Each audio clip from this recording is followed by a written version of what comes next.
Welcome to Fluent Phonics. Today, we will learn how to pronounce the word sir. Sir. Sir. Sir.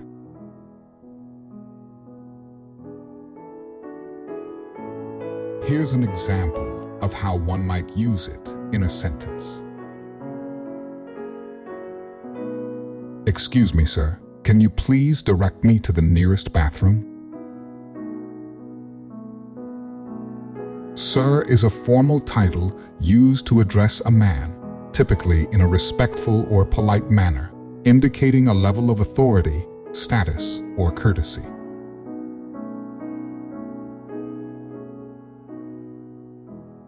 Thank you for your time. If you enjoyed this, please like and subscribe for further content.